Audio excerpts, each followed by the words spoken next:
Mag-online healing naman tayo mga kaibigan.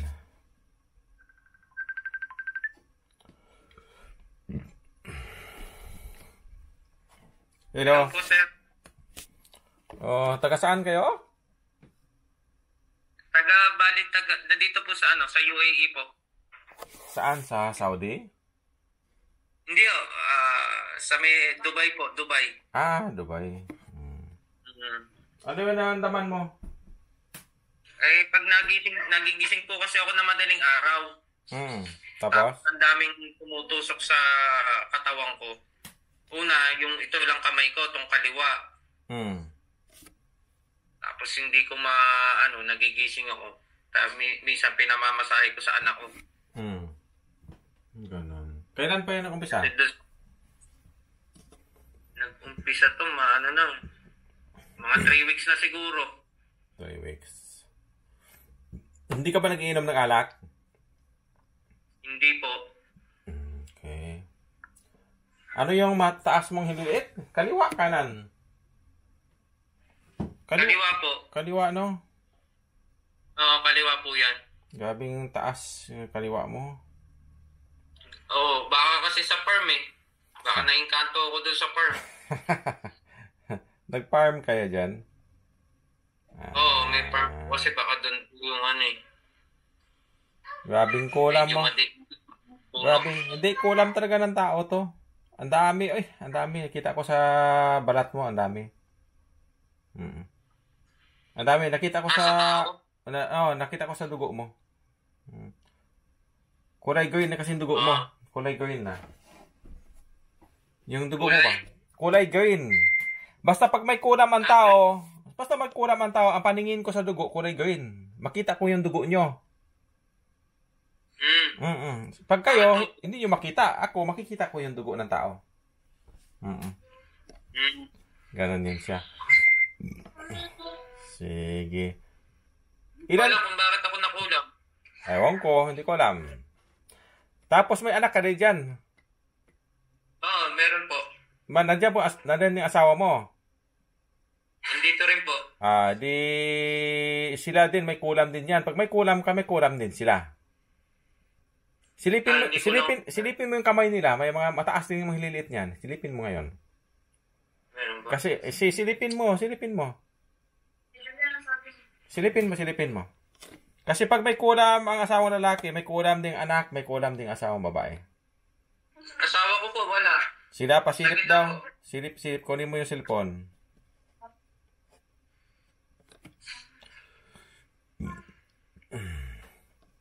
Pantay, no? Ha? Hindi pantay. Pasilip. Saglit lang po. Yan o, i-video mo. I-video mo. Yan mo sa... yan. Ipakita, titinan ko. Kasi pag may kulam kang lalaki, may kulam din ang babae. Alin yung mataas? Ayusin mo, hindi ko makita. Hindi ko makita. Kaliwa po. Pasilip.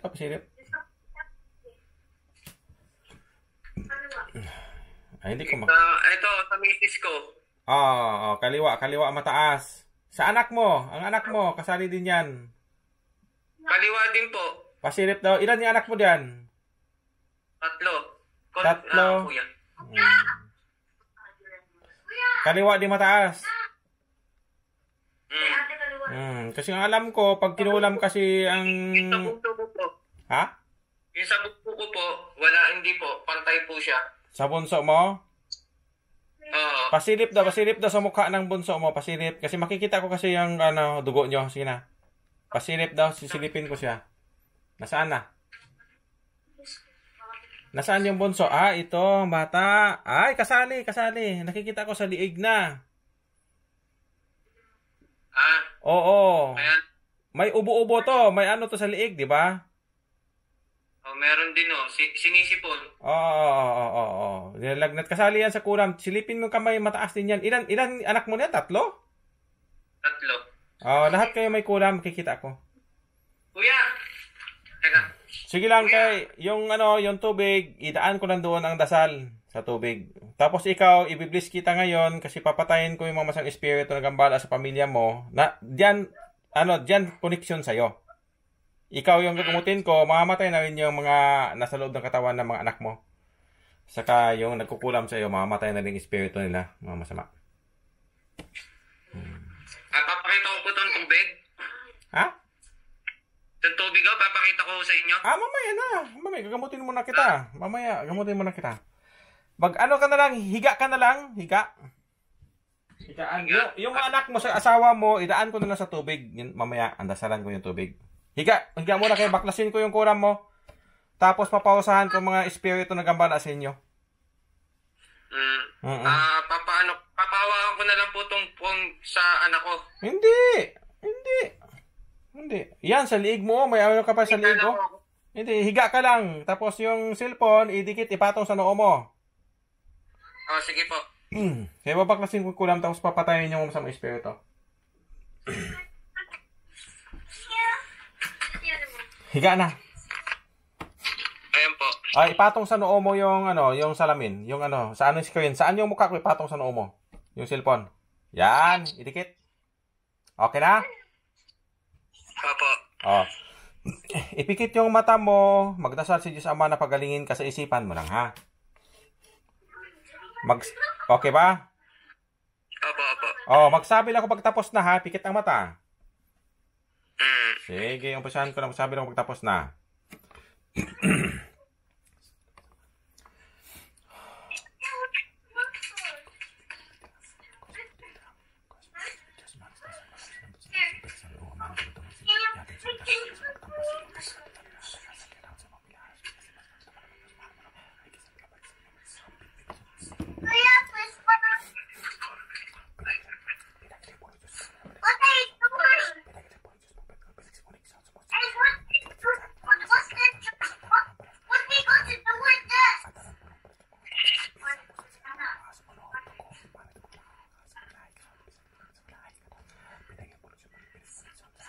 Okay na po. Magsabi lang ako pagtapos na. Mga 20 o 10 minutes ako magdasal o 20 minutes. Sige po. Sige. Pinutol mo yung pagdadasal ko.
Okay na? Oo na. Oh, sige. Alisin mo sa ano mo. Sa ano, oh. Nabaliktad yung cam. Okay na. Malinis na yung katawan mo. Wala na yung kulam. Nasaan mo yung mukha mo? Oh. Bumangon ka na. Okay na. Bangon ka na. Silipin mo yung kamay mo. Pantay na yan. Pero inumin pa kita ng ng tubig. Kaya para ma-pull yung pati yung anak mo, asawa, doon sa tubig na idadaan ko para mabaklas yung mga lahat ng kulam. Nasaan yung kamay mo? Pantay na? Konti na lang po. Di, ituwid mo ayos. Titingnan ko. Baka mali ang pagsukat mo. Silipin ko.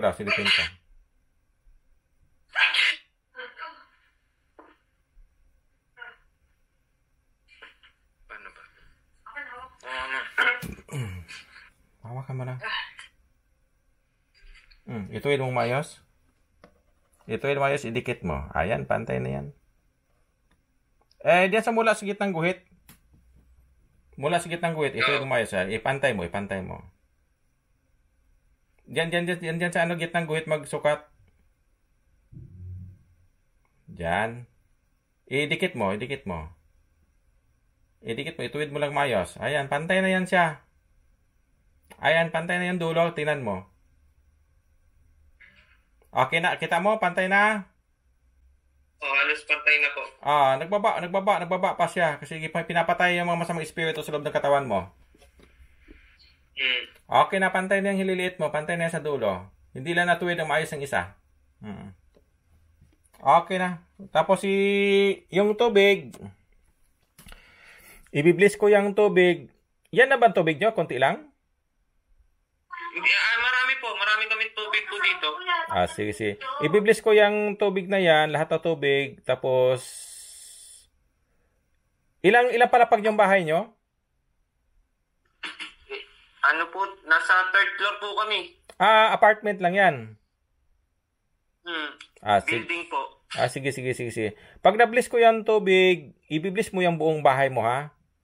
Kahit mga 3 baso o 2 baso. 3 baso, 2 baso. Yung pag nablis ko yung tubig, yung nasa pit bato, ilagay mo lang sa bowl o sa lalagyan. Talsik mo sa buong bahay mo. Kaya para yung mga masamang espiritu hindi na makapasok sa buong bahay mo. Sige po. Pati yung sahig, yung dingding, yung kisame, talsikan mo ng tubig, pati yung mga bed nyo. Kaya para masama, pag pumasok yan, makamatay. Tapos makatulog na kayo ng maayos. Sige po. Yan ang gawin natin ngayon, ha, pag nabilis nyo yung tubig. Ay, napatay. Okay. God bless sa lahat. Bye-bye.